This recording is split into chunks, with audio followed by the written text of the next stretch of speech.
आप सब लोग अभी कॉपी पेन पर लेके बैठे हो ना साथ में सभी जने।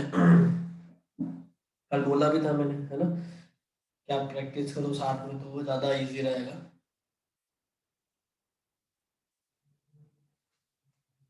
ठीक है। अभी मैं आपको नॉर्मलाइजेशन फॉर्म बता रहा था कल, तो वो थोड़ा सा टिपिकल क्वेश्चन ले लिया था तो आप लोगों को थोड़ा अटपटा लग रहा था। फिर मैंने एक इजी क्वेश्चन लिया था और मैंने कल कहा था कि नेक्स्ट क्लास यानी जो आज की हमारी क्लास है, इसमें हम लोग इजी इजी क्वेश्चंस को पहले सॉल्व करेंगे ताकि आप लोगों का एक फ्लो बन जाए, आप लोगों की एक फ्लुएंट में वो बात चली जाए। उसके बाद आप लोग उसको कर पाएंगे, है ना। ठीक है। तो जैसे मान नॉट ऑफ पी और Q and not of are, और इस पूरे पे नॉट लगा दिया मैंने, है ना। एक एग्जांपल लिया। तो दो तरीके के क्वेश्चन आएंगे, या तो इसकी ट्रुथ टेबल बनाओ या इसको सिंपलीफाई फॉर्मेट में करके ट्रुथ टेबल बनाओ यानी नॉर्मलाइज फॉर्मेट में। तो ट्रुथ टेबल तो आप सभी बना सकते हो, उसमें कोई बड़ी बात नहीं, वो सब आपको समझ में आ गई है। लेकिन इसकी जो नॉर्मलाइजेशन फॉर्म है वो आप लोगों को अभी तक समझ में नहीं आई है, तो वो ज्यादा हमारे लिए इंपॉर्टेंट है इसको समझाना। तो नॉर्मलाइज फॉर्मेट में इसको कैसे करेंगे उसको समझे, एक एक चीज हम लोगों को समझनी पड़ेगी। मैं कोशिश करूंगा बहुत इजी चीजें आपको जल्दी से समझ में आए, है ना। कुछ ट्रिक्स मैं आपको यहाँ बताऊंगा जिससे कि आप फटाफट फटाफट चीजों को सॉल्व कर पाएंगे। देखें इधर, जैसे ये पूरा एक ब्रैकेट है। हालांकि हम लोग पहले इनर ब्रैकेट्स को सॉल्व करते हैं, ये एक कहानी रहती है। लेकिन अभी के लिए मैं एक आउटर ब्रैकेट को सॉल्व कर रहा हूँ। ये देखो, ये आउटर ब्रैकेट है। आउटर ब्रैकेट के बाहर नॉट लगा है तो यहाँ पे डी मॉर्गन्स लॉ है। पूरे एक ब्रैकेट के बाहर अगर नॉट होता है तो वो एक डी मॉर्गन्स थ्योरम होती है, ये जैसा कि आप सभी को पता है। तो डी मॉर्गन्स थ्योरम के अकॉर्डिंग ये जो नॉट है, ये नॉट इस वाली टर्म पे भी जाएगा और इस वाली टर्म पे भी जाएगा, और ये जो बीच का सिंबल है ये चेंज हो जाएगा। तो जब नॉट इस वाले ब्रैकेट पे गया तो ये हो गया नॉट ऑफ पी और क्यू। ये जो एंड था वो और में बदल गया। और नॉट जब आर नॉट पे गया तो नॉट से नॉट कैंसिल आउट होके वो सिंपल आर रह गया। आई होप ये बात सभी को क्लियर है। जैसे मैं इस पे अप्लाई करता हूँ डी मॉर्गन्स। डी मॉर्गन्स के बाद में जब वापस से मैं देखता हूँ कि इस ब्रैकेट के बाहर दोबारा से नॉट है, दैट मीन इस पे एक बार और डी मॉर्गन अप्लाई हो सकती है इस ब्रैकेट के लिए। तो जैसे ये नॉट अंदर जाएगा तो ये हो जाएगा सिंपल पी, और कन्वर्ट हो जाएगा एंड में, और ये चल जाएगा नॉट ऑफ। ठीक। ये एक ब्रैकेट है ऑलरेडी, और ये बाहर है और आर। इतनी बात आपको समझ में आ रही होगी आई होप। ठीक। यहाँ पे मैं एक तरीका आपको सिखा रहा हूँ, उस चीज को समझिएगा। इस चीज को अगर मैं ऐसे लिख देता हूँ आर और p and not of Q, तो मैं नहीं समझता कोई बात गलत होगी। ये बात मुझे नहीं लगता कि आप में से कोई ऐसा होगा जो ऐसा बोलेगा कि सर हमको ये बात समझ में नहीं आ रही। आई होप सो आपको सारी बातें क्लियर होंगी। I think so like this कि आपको सारी बातें क्लियर होंगी। ठीक है। तो ये बात क्लियर है। तो अभी मैंने क्या किया, सिर्फ इनको रिवर्स ऑर्डर में लिख दिया तो उससे कोई फर्क नहीं पड़ा। लेकिन मैं यहाँ पे एक बहुत इंपॉर्टेंट बात बताने जा रहा हूँ, कि बहुत इंपॉर्टेंट है, ये आप समझिएगा। ये मैंने यहाँ पे इंपॉर्टेंट पे लिखा है, इससे आगे आने वाले जो क्वेश्चंस हैं, जितने भी आगे क्वेश्चंस मैं करवाऊंगा, उन सारे क्वेश्चंस में आपको बहुत ज्यादा हेल्प मिलने वाली है ना, बहुत ज्यादा आपको मदद मिलने वाली है इस एक स्टेप से, इस एक तरीके से। तो कल जो आप लोगों को इतनी प्रॉब्लम आई थी कि सर कैसे करेंगे, क्या है वो है नो दैट, वो सारी चीजें आपके लिए सॉल्व हो जाए। Is it clear? नो। देखो बच्चों, एक चीज तो ये, जब जितने भी टर्म आपको दिए गए हैं, जितने भी टर्म दिए गए हैं, ये अगर सारी टर्म डिफरेंट डिफरेंट हो, सब अलग अलग हो, जैसे R P not of Q, तीनों चीजें अलग हैं, इसमें कोई सिमिलैरिटी नहीं है, इसमें कोई भी सिमिलैरिटी नहीं है, किसी भी तरीके से इनको सॉल्व नहीं किया जा सकता। क्यों? क्योंकि तीनों टर्म्स अलग अलग है। तो सबसे बेस्ट तो ये है कि आप इसकी ट्रुथ टेबल बना लीजिए। फाइनली ये इतना सॉल्व हो चुका है, इससे आगे सॉल्व नहीं होगा। आप इसकी फाइनली ट्रुथ टेबल बना लो तो वो आपका आंसर हो जाए। ठीक है ना। लेकिन यहाँ पे अगर कोई और टर्मिनोलॉजी होती, जैसे इधर आर है तो या अंदर पी की जगह आर नॉट हो जाता, तो मैं इस ब्रैकेट को ओपन करता और मैं सॉल्व करने की कोशिश करता। मेरा मोटो ये रहता कि कम से कम वेरिएबल, कम से कम तरीके की कॉम्प्लेक्सिटी मेरे क्वेश्चन में रहे। जितना कम कॉम्प्लेक्सिटी मैं कर सकता हूँ तब तक हम लोग सिंप्लीफाई करेंगे। लेकिन इस क्वेश्चन को अभी देख के क्या लग रहा है कि इससे ज्यादा इसको सिंप्लीफाई नहीं किया जा सकता। क्यों? क्योंकि इसमें तीन अलग अलग प्रपोजिशंस हैं, और तीनों ही प्रपोजिशन अलग है। कोई भी ऐसा नहीं है कि दो बार आर आ गया हो, आर नॉट आ गया हो, आर के साथ में ट्रू आ गया, फॉल्स आ गया, बिल्कुल है ना, कुछ भी तरीके से नहीं है। तो इसीलिए आप लोग क्या करेंगे, इसी की ट्रुथ टेबल बना लेंगे और वही आपका आंसर हो जाएगा। Is it clear now?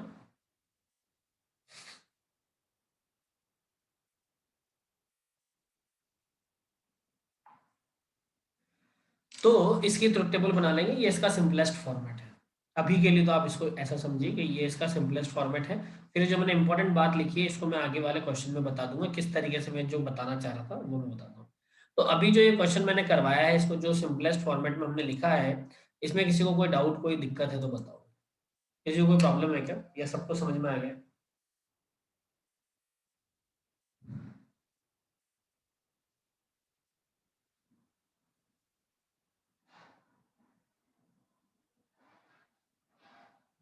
आ गया? क्लियर है सभी को? तो नेक्स्ट एग्जाम्पल हम लोग देखते हैं। अगर मुझे लिखा है P और not of Q and not of R and P, ये ऐसा लिखा है। मुझे बोला गया है इसको सॉल्व करो, इसकी ट्रुथ टेबल बनाओ, लेकिन उससे पहले इसको सिंपलेस्ट फॉर्मेट में कन्वर्ट करो। तो मुझे बोला है इसको सिंपलेस्ट फॉर्मेट में कन्वर्ट करो, तो मेरा काम हो गया इसको सिंपलेस्ट फॉर्मेट में कन्वर्ट करना। तो इसको सिंपलेस्ट फॉर्मेट में कैसे कन्वर्ट करेंगे उस चीज को समझते हैं। देखो बेटा, पहले ये और तो एज इट इज है, इसमें कोई चेंजेस नहीं है, ठीक है। ये नॉट क्यू भी एज इट इज है, इसमें भी कोई चेंजेस नहीं है, एंड एज इट इज है। अब ये नॉट जब अंदर जाता है, अब ये नॉट अंदर जा रहा है, तो ये क्या बन रहा है, नॉट ऑफ आर और नॉट ऑफ पी, है ना, ये आपको समझ में आ गया होगा। जब ये नॉट अंदर गया, इसको मैंने सॉल्व किया, तो वो गया नॉट ऑफ आर, और जो है वो एंड में बदल गया, और पी जो है वो नॉट में। तो इसको अगर मैं सॉल्व कर रहा हूँ तो कैसे कर रहा हूँ, वो जो इंपॉर्टेंट बात मैं लास्ट स्टेप में बताने वाला था वो मैं यहाँ बता रहा हूँ, समझो। बाहर और अंदर, ब्रैकेट के बाहर और ब्रैकेट के अंदर अगर साइन सेम होते हैं, मेरी बात को समझना मैं क्या बोलना चाह रहा हूँ। ब्रैकेट के अंदर, ब्रैकेट के अंदर और ब्रैकेट के बाहर अगर साइन सेम होते हैं, तो किसी में कोई चेंजेस नहीं होता है, किसी में कोई चेंजेस नहीं होता है। वो ब्रैकेट एज इट इज सीधा सीधा सा हट जाता है और आप उसको लिख देते हैं। क्या बोला मैंने, ब्रैकेट के अंदर और ब्रैकेट के बाहर अगर साइन सेम है, तो किसी में कोई चेंज नहीं होगा, वो ब्रैकेट सीधा सा हट जाएगा और आप डायरेक्ट चीज को एज इट इज लिख देंगे।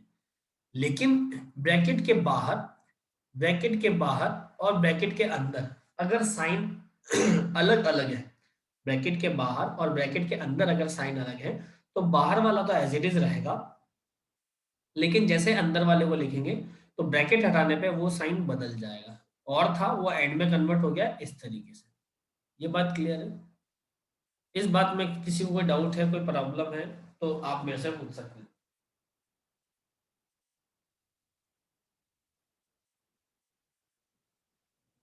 क्लियर है क्या ये बात सभी को, यस और नो?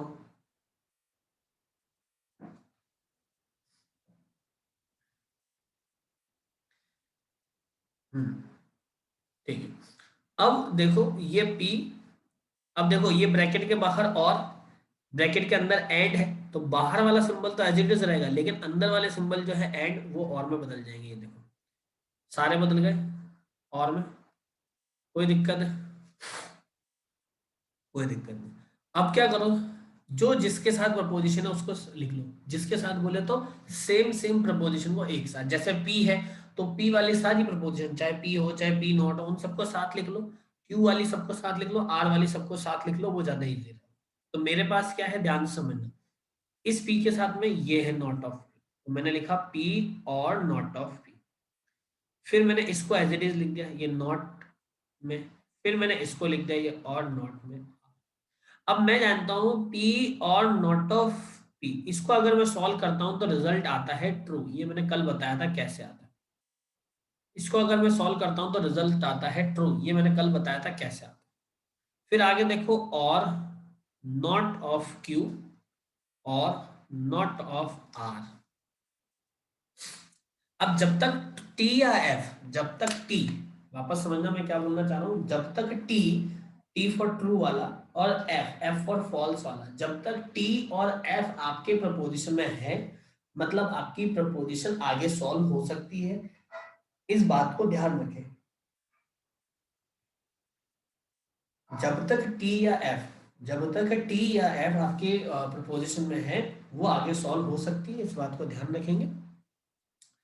तो मैंने लिखा, यहाँ पे देखें, नॉट ऑफ क्यू और टी, तो क्यू की वैल्यू है T F, not of Q की वैल्यू है एफ और टी, और ट्रू का मतलब तो ट्रू ट्रू, और बीच में इनके और लगा है, तो और का मतलब फाइनल रिजल्ट वापस ट्रू आएगा। मतलब इसको अगर मैं सॉल्व करता हूं तो रिजल्ट क्या आ रहा है, ट्रू आ रहा है। ये लास्ट में और नॉट ऑफ आर, और इसका वापस रिजल्ट ट्रू आएगा जब आप इसको सॉल्व करोगे, तो फाइनल रिजल्ट आ गया टी। बोले तो tautology, this is your correct answer, आपको आगे सॉल्व करने की जरूरत नहीं, इसकी ट्रुथ टेबल आगे बनाने की जरूरत नहीं है, इसको यहीं पे बना के छोड़। तो ये बात अगर आपके दिमाग में क्लियर है सिंप्लीफिकेशन की, तो आप मेरे को बताओ, या कोई डाउट है तो आप ऐसे क्लियर है या नहीं है, यस और नो का आंसर देना, क्लियर है तो यस, और अगर कुछ भी डाउट है तो नो लिखो, जल्दी से लिखो मैसेज।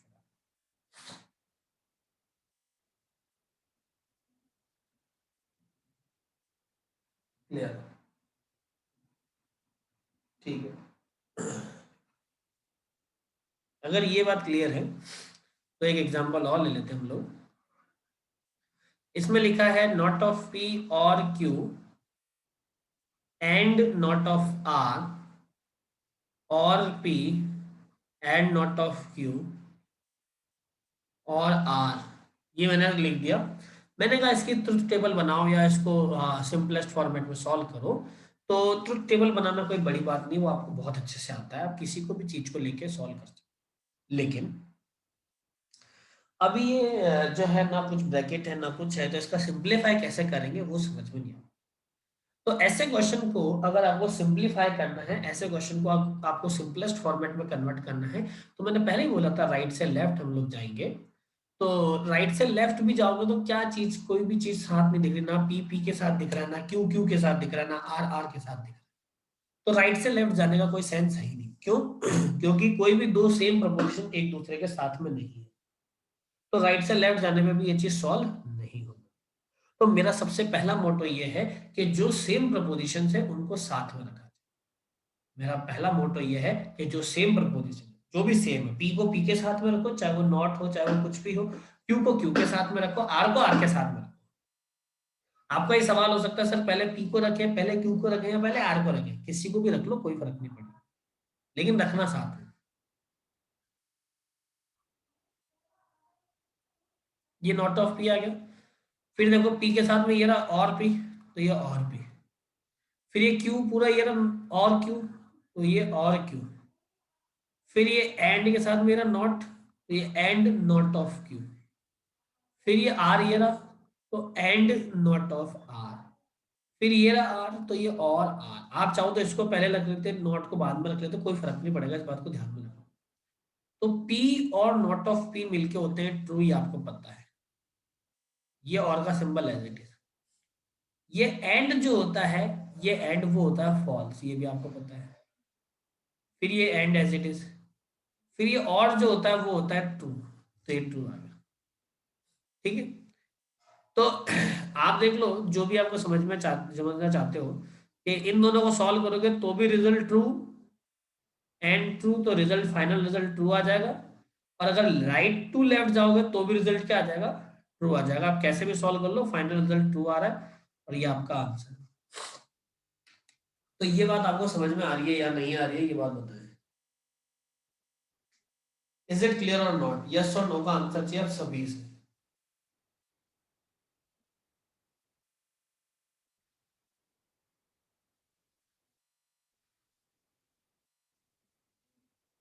हम्म,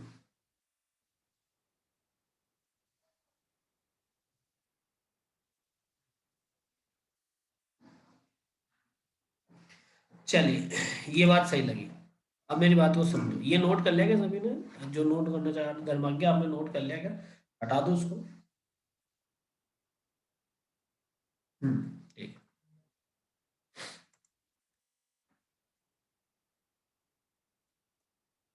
अब मेरी बात को समझना जो मैं और आगे बताना चाह रहा हूँ। फोर्थ अपन बात करते हैं, not of p and not of q और not of r and P and p और क्यू। इस चीज को जो है आप सॉल्व करिए। ये देखिए मैंने एक ब्रैकेट और बना दिया ऐसा, ये लीजिए। थोड़ा सा मैंने इसको कॉम्प्लिकेटेड किया है। आप इस कॉम्प्लेक्सिटी को सॉल्व करें और मुझे फाइनल रिजल्ट बताएं क्या आएगा। इसको सिंप्लीफाई करो। मैंने इसको थोड़ा सा कॉम्प्लेक्स बनाया है क्योंकि मैंने 3-4 क्वेश्चन इस तरीके से पहले सिंपल सिंपल करवा दिए ताकि आपको सारी चीजें समझ में आए।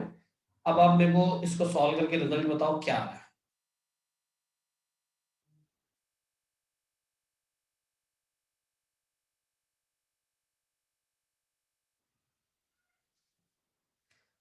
सॉल्व करके रिजल्ट बताओ जल्दी, क्या आ रहा है।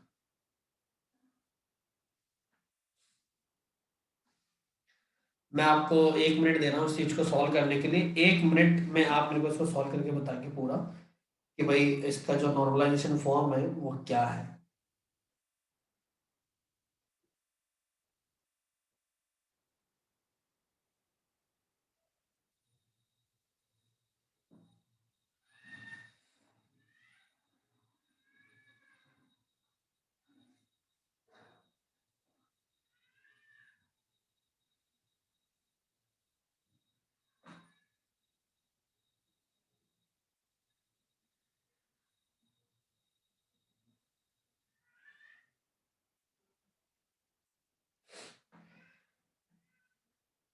सबसे पहले आप इनर ब्रैकेट को सॉल्व करेंगे, फिर वो सॉल्व होने के बाद आप आउटर ब्रैकेट्स को सॉल्व करेंगे। ध्यान रखना आप इनर टू आउटर जाएंगे। आउटर टू इनर तब जाया जाता है जब बाहर डी मॉर्गन्स थ्योरम लग रही हो। अभी डी मॉर्गन थ्योरम सबसे आउटर ब्रैकेट में नहीं लग रही है, इसीलिए आप सबसे पहले इनर ब्रैकेट्स को सॉल्व करेंगे।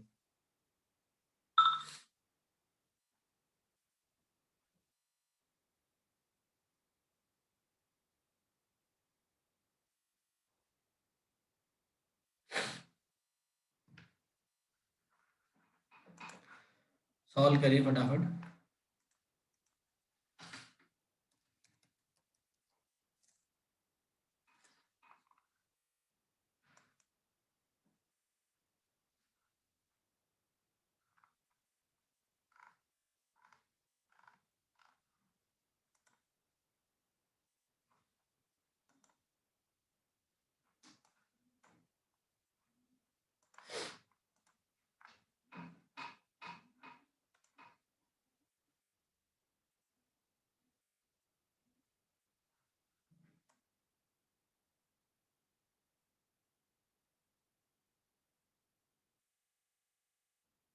सॉल्व करिए फटाफट।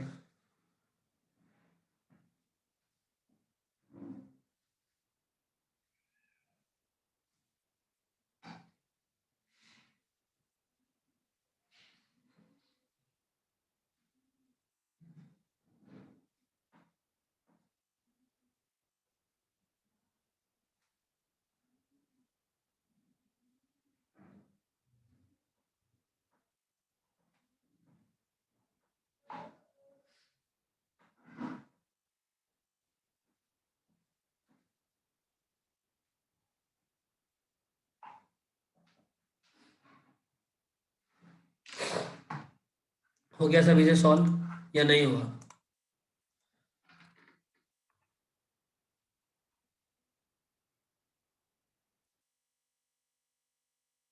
सॉल्व करो भाई, बहुत ऐसे अपने को ज्यादा टाइम नहीं लगाना किसी भी चीज के लिए।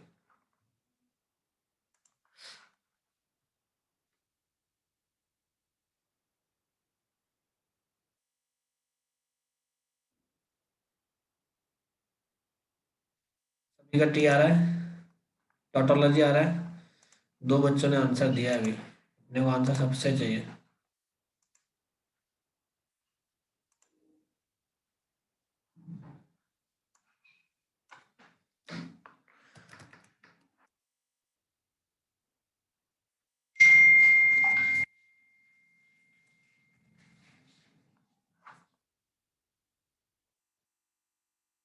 3 जनों को आंसर आया, बाकी होगा।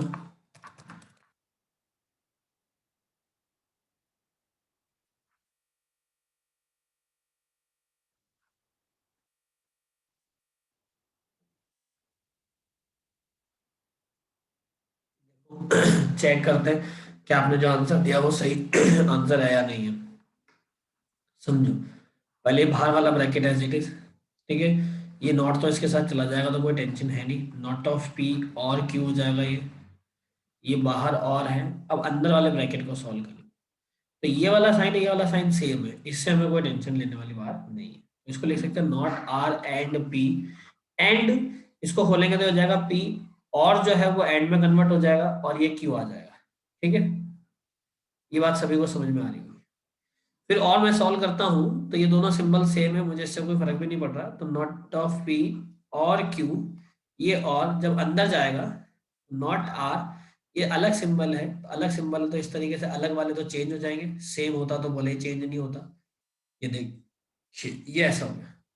फिर उसके बाद नॉट ऑफ पी और क्यू और नॉट ऑफ आर, और पी और पी जो है वो रिजल्टेंट पी आएगा तो ये और क्यू हो गया। इस नॉट ऑफ पी के साथ में इसको मैंने लिख दिया और पी, ठीक है। ये और क्यू एज इट इज लिखा है यहाँ पे, इसके साथ में मैंने और क्यू लिख दिया, फिर ये और नॉट ऑफ आर आ गया, ये आएगा रिजल्ट टू, ये आएगा क्यू एज इट इज, और ये नॉट ऑफ आर आ गया।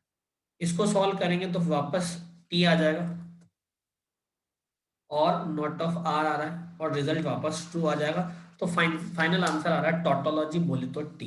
तो अगर सभी का टी आ रहा है दैट मीन कॉन्ग्रेचुलेशन, आप लोगों को नॉर्मलाइजेशन फॉर्म भी समझ में आ गई है, आप लोगों को ये भी आ गया। तो ट्रुथ टेबल, आपको ट्रुथ टेबल और नॉर्मलाइजेशन फॉर्म दोनों ही समझ में आ गई है। अभी किसी को कोई भी डाउट है तो आप पहले मेरे से वो क्लियर कर लो कि सर हमें ये डाउट है, उसके बाद ही मैं आगे बढ़ूँ। किसी को कोई भी डाउट है तो, और अगर सब समझ में आ गया है तो आप लिख दो कि भाई सारी चीजें हमें समझ में आ गई है।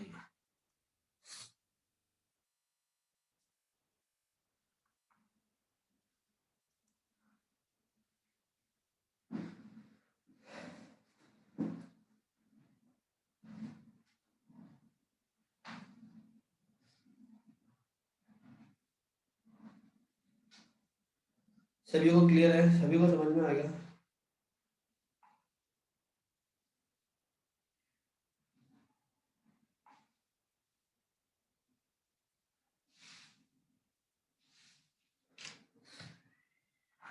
ठीक है, तो आप लोगों के लिए ये चीज बहुत इंपॉर्टेंट थी जो कि कवर हो चुकी है। अब 1 मिनट रुकेंगे, लोग बात कर लेते हैं। ये आपका सिलेबस है जिस पे हम लोग कंटिन्यू बात कर रहे हैं, एक एक टॉपिक को हम लोग क्लियर करते चले जा रहे हैं। तो ध्यान से देखिए, ये जो नॉर्मल फॉर्म है ये फॉर्म भी आपकी क्लियर हो चुकी है, बहुत केयरफुली चीज को देखिए समझिए। ये देखिए ये भी आपको क्लियर हो चुका है। तो आपका unit 1, unit 2, unit 3, unit 4, 4 unit आपके कवर हो चुके हैं। 4 यूनिट, 5 में से आपके आउट ऑफ 5 4 यूनिट्स में कवर करवा चुका हूँ पूरी पूरी, है ना। तो लगभग 80% आपका सिलेबस ओवर हो चुका है। अप्रॉक्स आइडिया लगाओगे 4/5 मल्टीप्लाई बाय 100, तो अप्रॉक्स 80% आपका सिलेबस ओवर हो चुका है। 20% सिलेबस बाकी है जिसको अब हम नेक्स्ट क्लास बोले तो कल से हम लोग ये 4th यूनिट स्टार्ट करेंगे और आगे इस चीज को पढ़ने की कोशिश करेंगे भाई क्या चीज होती है, कैसे हम लोगों को इसको पढ़ना चाहिए। अभी है हमारे पास टाइम, तो अभी हम और चीज पे बात करेंगे। तो मेरे को एक चीज बताओ, फर्स्ट, सेकंड, थर्ड और फोर्थ 4 यूनिट में पढ़ा चुका हूँ। 4 यूनिट में सबसे पहले ये बताएंगे 4 यूनिट में किसी को भी कोई भी डाउट है क्या? अगर वो है तो आप पहले मेरे से वो क्लियर कर लो। अभी हमारे पास 10 मिनट है, तो 10 मिनट में हम लोग वो डाउट्स भी सॉल्व कर सकते हैं अगर किसी को कोई भी डाउट है तो। 4 यूनिट में किसी को डाउट है क्या? क्योंकि क्या है, कल से बिल्कुल एक नई यूनिट स्टार्ट होगी, फ्रेश यूनिट स्टार्ट होगी जो पुराने टॉपिक से थोड़ी थोड़ी सी अटैच्ड है। ऑर्डर सेट्स क्या होते हैं, पार्शियल ऑर्डर सेट्स क्या होते हैं, हालांकि पोसेट्स आपने पढ़ा है, पार्शियल ऑर्डर सेट ये मुझे पढ़ाने की जरूरत नहीं है। 5th यूनिट का जो पहला टॉपिक है पार्शियल ऑर्डर सेट, ये आप लोगों ने पढ़ा है। पार्शियल ऑर्डर सेट क्या होता है भाई, रिफ्लेक्सिव, एंटी सिमेट्रिक और ट्रांजिटिव अगर तीनों हो तो उसको कोसेट बोलते हैं। ये मैंने सेट्स के टाइम में बता दिया था, कोसेट पार्शियल ऑर्डर सेट, है ना। तो ये ऑलरेडी कुछ कुछ टॉपिक्स पुराने टॉपिक से रिलेटेड है, तो उसके लिए पुराने टॉपिक्स आने जरूरी है। तो इसीलिए मैं पूछ रहा हूँ लास्ट 4 यूनिट्स में अगर किसी को कोई दिक्कत है तो आप पहले वो बताओ, क्योंकि हम इसमें से जैसे अभी जो प्रपोजिशन हमने पढ़ी है, प्रपोजिशन में जो हम लोगों ने रूल्स पढ़े 15 रूल्स, वही रूल्स आपको ये लास्ट में पढ़ने, जो 5th यूनिट का सबसे लास्ट टॉपिक है ना, सबसे last topic Boolean algebra and applications, इसमें वही सारे टॉपिक्स आ जाएंगे। ठीक है धर्माज्ञा के बेटा, पॉइंट वाले कन्वर्जेशन आपको कम, कन्वर्जन आपको कम समझ में आया तो आप क्या करो, उसके लिए थोड़ा सा एक बात को ध्यान रखो कि पॉइंट वाले कन्वर्जन की प्रैक्टिस आप ज़्यादा से ज़्यादा करो, और अगर कहीं भी डाउट आता है, दिक्कत आती है, थोड़ी भी परेशानी आती है पॉइंट वाले कन्वर्जेशन में, हाँ वो समझ गया मैं डेसिमल वालों में, तो आप उन चीज़ को मेरे से क्लियर करो। लेकिन सबसे पहले आप उनकी प्रैक्टिस करो, प्रैक्टिस कैन मूव, क्या practice is the most important part, ये बहुत इंपॉर्टेंट है। प्रैक्टिस आप जितना ज़्यादा करोगे उतना ज़्यादा आपकी चीज़ें क्लियर होती चली। तो जैसे धर्माज्ञा ने अपनी प्रॉब्लम बताई, तो ऐसे ही किसी को कोई भी दिक्कत है या कोई भी प्रॉब्लम है तो बेटा वो क्लियर कर लो आप पहले मेरे से, क्योंकि भाई मैं उसके बिना आगे नहीं बढ़ सकता,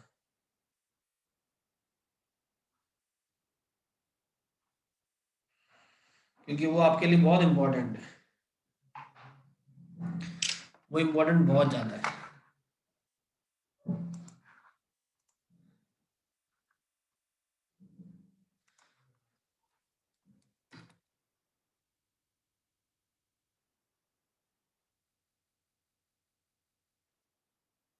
कि भाई किसी को कोई दिक्कत, किसी को भी।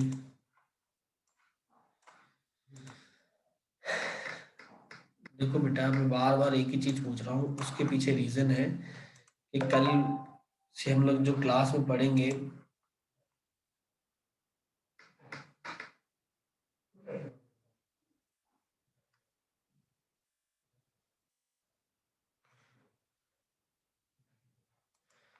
रिवीजन तो आप बिल्कुल करिए,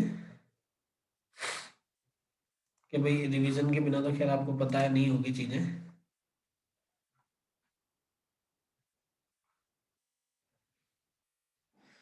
दुष्यंत ने भी बता दिया है, उसे कोई प्रॉब्लम नहीं है, धर्माके ने भी बता दिया, बाकी बच्चों का क्या सीन है भाई, बाकी बच्चों को कोई दिक्कत है क्या?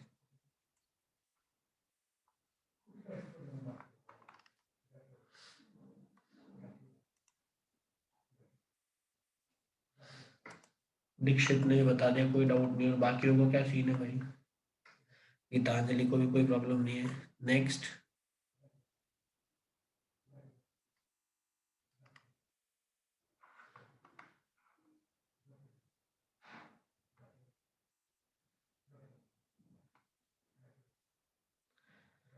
यार ये आपके बच्चे बच्चे लोग, आप लोग रिप्लाई नहीं करते हो तो बहुत अजीब सा लगता है, क्योंकि क्या है देखो, सिंपल सा कॉन्सेप्ट है पढ़ने के लिए यार, आपको चीज़ें बतानी पड़ेगी, जब तक आप बताओगे नहीं। हाँ हाँ, रिवीजन के टाइम आपको प्रॉब्लम आती है, आप चीज़ें पूछ सकते हो, उसमें कोई प्रॉब्लम नहीं है कि भाई आप पूछोगे नहीं, या पूछोगे तो मैं बताऊंगा नहीं, ऐसा कुछ भी नहीं है। बता सब दूंगा आपको, उसमें कोई प्रॉब्लम नहीं, लेकिन अभी जब, अभी अगर कोई डाउट है तो पहले एक बार वो क्लियर कर लो तो वो ज़्यादा इजी हो जाता है।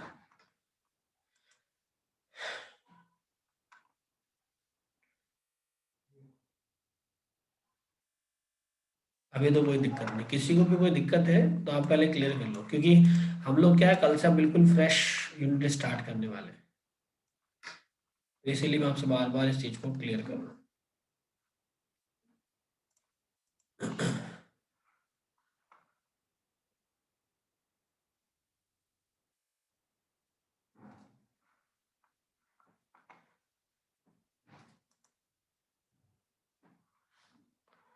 कोई दिक्कत नहीं है, ठीक है, वेरी गुड, अच्छी बात है, अगर किसी को कोई भी प्रॉब्लम नहीं है।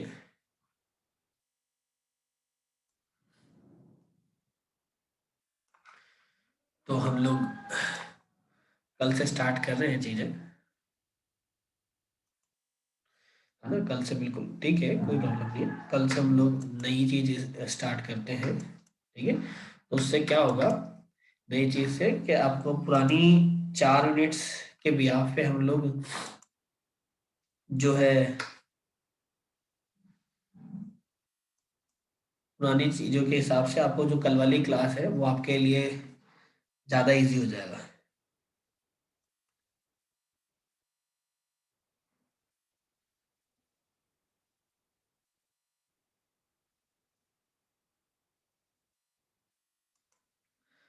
ठीक है, किसी को कोई प्रॉब्लम नहीं। Okay okay, great great great, ठीक है। तो मैं, अगर किसी को कोई प्रॉब्लम नहीं है तो हम लोग जो है, एक मिनट रुको, अगर किसी को कोई दिक्कत नहीं है, हम लोग इस क्लास को फिर अभी के लिए ऑफ भी कर सकते हैं, क्योंकि कल से हम लोग नया टॉपिक स्टार्ट करेंगे नई यूनिट के साथ में, तो तभी हम लोग सारी चीजें स्टार्ट करते हैं। ठीक है गाइस, तो thank you so much for